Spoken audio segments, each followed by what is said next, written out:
नमस्कार दोस्तों, आपका स्वागत है हमारे चैनल पर। आइए फिर हम लोग टॉप 10 क्वेश्चन की प्रैक्टिस सेट कर रहे हैं।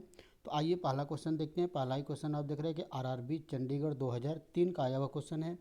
दिया कि निम्न में से कौन सी संख्या परिमेय संख्या नहीं है, मतलब रेशनल नंबर नहीं है। रेशनल नंबर, परिमेय संख्या आप जानते हैं ऐसी संख्या जिसे हम लोग पी बटा क्यू के रूप में लिख पाएँ। क्यू जीरो नहीं होना चाहिए और पी और क्यू दोनों क्या होना चाहिए, इंटीजर होना चाहिए।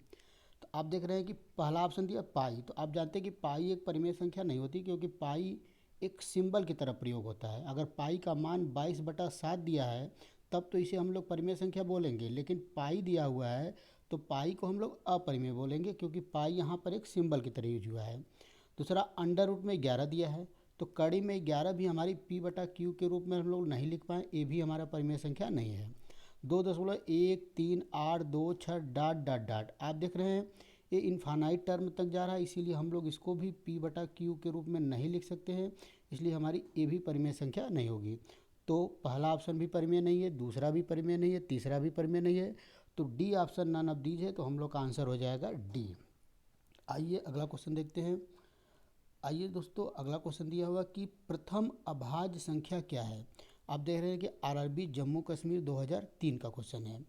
तो प्रथम अभाज्य संख्या, प्रथम, अब इसको थोड़ा सा और सुधार कर ले, प्रथम सम अभाज्य संख्या। प्रथम अभाज्य संख्या या प्रथम सम अभाज्य संख्या बोले तो इसका आंसर हो जाएगा दो। दो एक ऐसी संख्या है जो कि पहली अभाज्य संख्या है और साथ साथ सम भी है। तो दो ही एक ऐसी संख्या है जो सम भी है और अभाज्य भी है, और प्रथम अभाज्य संख्या भी हमारी दो है। तो ऑप्शन क्या हो जाएगा, दो करेक्ट आंसर हो जाएगा। आइए अगला क्वेश्चन देखते हैं।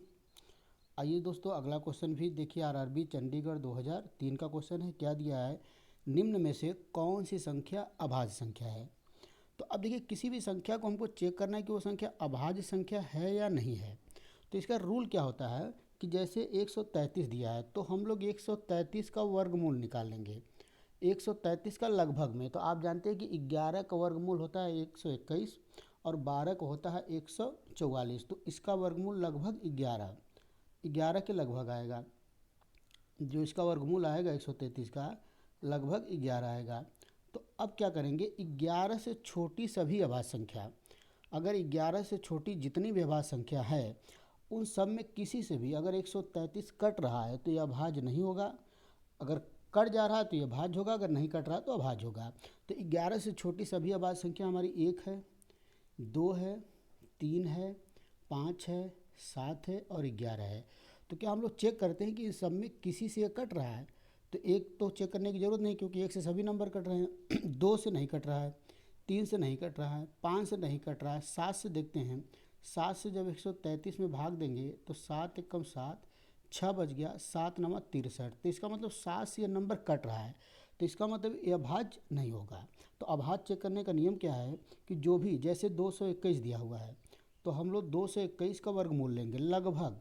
तो आप जानते हैं कि 15 का वर्गमूल क्या होता है, 225। तो इसका मतलब कि 14 ले लेंगे।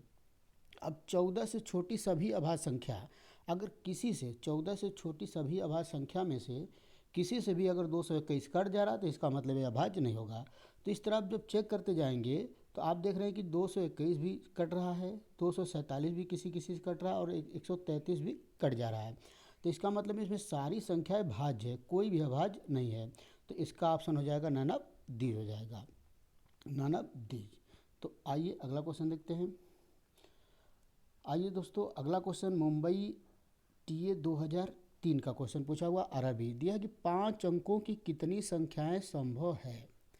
तो अब इस बात को याद कर लीजिए कि यन अंकों की संख्या, मतलब यन अंकों से कितनी संख्या बना सकते हैं। तो इसका 9 इंटू 10 की पावर n-1 आंसर होता है। तो यहाँ 5 पूछा है तो 9, 10 की घाते 5 माइनस 1 करेंगे तो 4 आ जाएगा। इसका मतलब 9 की घाते 1 2 3 4 जीरो आ जाएगा। तो ऑप्शन बी। तो आप देख रहे हैं कि यहाँ पे n-1 का मतलब ये हो गया कि जितनी अंकों की पूछेगी ये 10 की पावर उससे कम आएगा। अगर मान लीजिए यहाँ पर 6 अंकों की पूछ देता तो 9 के आगे हमारी 5 जीरो हो जाती।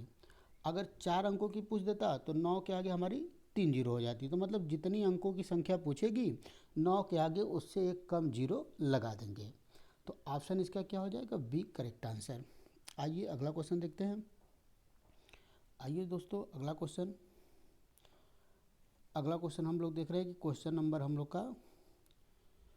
नंबर नेक्स्ट है 5 था, तो ये क्वेश्चन नंबर हम लोग का 6 होना चाहिए, क्वेश्चन नंबर 6 होगा। आइए देखते हैं इसको क्या दिया। क्वेश्चन नंबर 6 हम लोग का होगा, दिया है कि निम्न में से कौन सी एक परिमेय संख्या है। निम्न में से कौन सी एक परिमेय संख्या है। निम्न में से कौन सी एक परिमेय संख्या है। तो ये देखिए, ये जो ऑप्शन दिया हुआ है ये 2 नहीं है, बल्कि ये अंडर रूट में 2 है, ये अंडर रूट में 2 है, ये और अंडर रूट में 3। ऑप्शन थोड़ा सा गलत दे दिया है और ये है। आप देख रहे हैं कि अंडर रूट में 2 हमारी परिमेय संख्या नहीं होती है, अंडर रूट में 3 भी हमारी परिमेय संख्या नहीं होती है, और 0.10 फिर 1001 फिर 0001। तो आप देख रहे हैं कि ये जो है कि नॉन टर्मिनेटिंग डेसिमल है, और लास्ट ऑप्शन दिया है कि 0.9। तो यहाँ पर हम लोग 10 से ऊपर और 10 से नीचे मल्टीप्लाई कर दें तो ये हो जाएगा 9/10, और इसे हम लोग P/Q के रूप में लिख पा रहे हैं। इसीलिए हम लोग का केवल डी ऑप्शन सही हो जाएगा, यही परिमेय संख्या होगी।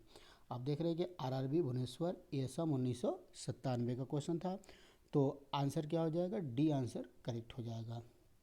आइए अगला क्वेश्चन देखते हैं। क्वेश्चन नंबर हम लोग का 7 होगा, लेकिन आइए दिया कि 5/6 और 6/7 के बीच में एक परिमेय संख्या पूछिए। तो अगर 2 नंबर हमारी ए और बी दिया है, इनके बीच में परिमेय संख्या पूछता है, तो तरीका क्या होता है कि a+b/2 कर देंगे, a+b/2।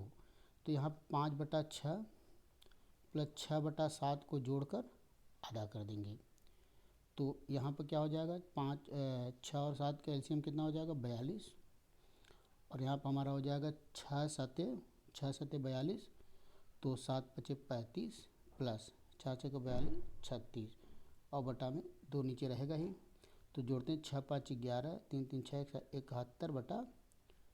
71/84। तो इसका मतलब 5/6 और 6/7 के बीच में जो एक परिमेय संख्या होगी वो होगा 71/84, मतलब ऑप्शन डी करेक्ट आंसर हो जाएगा। आइए नेक्स्ट क्वेश्चन देखते हैं हम लोग।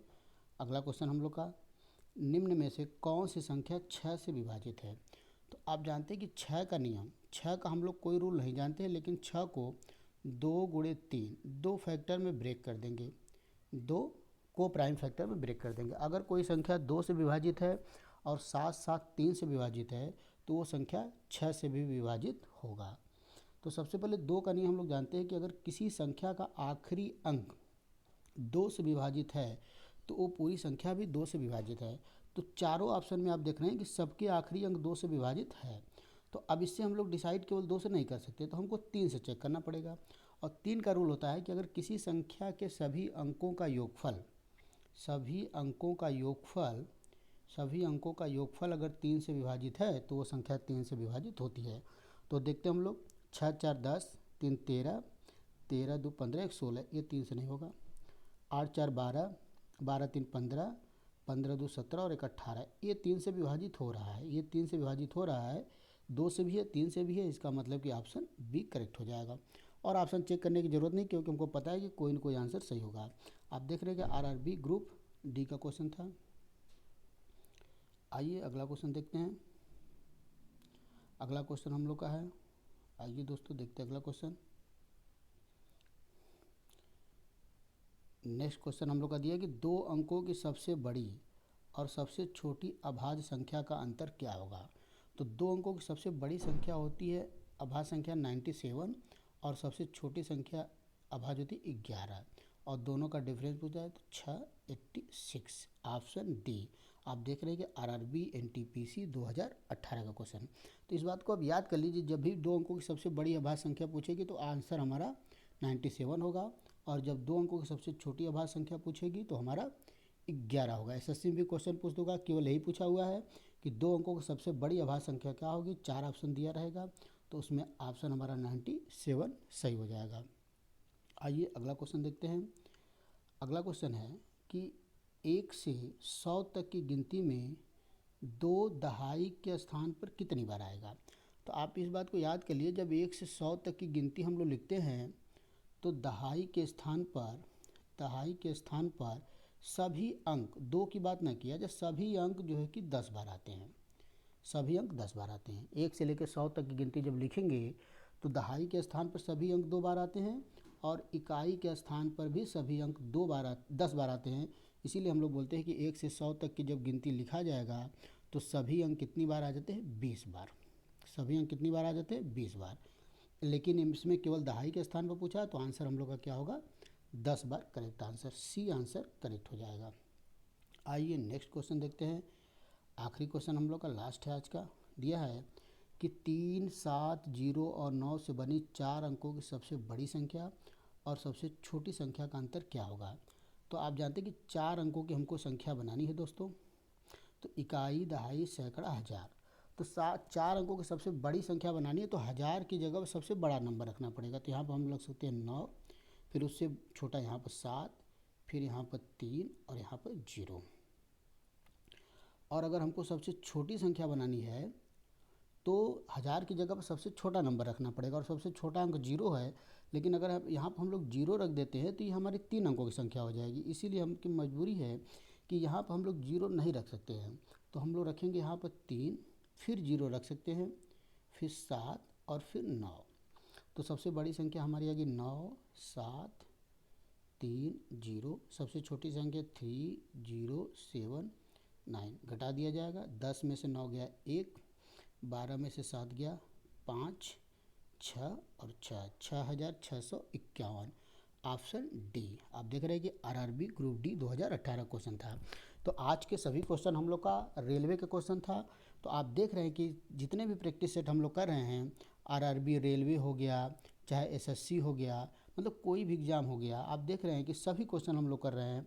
आप यहाँ समझ पा रहे हैं कि सभी क्वेश्चन में क्या समानता है। मतलब सारे एग्ज़ाम में लगभग उसी कॉन्सेप्ट पर क्वेश्चन को थोड़ा से चेंज करके पूछा हुआ है। तो ये हम लोग प्रैक्टिस सेट बहुत अच्छा हम लोग के लिए रहेगा। उम्मीद है कि आपको पसंद आया होगा। फिर अगला प्रैक्टिस सेट हम लोग करते हैं। तब तक के लिए धन्यवाद।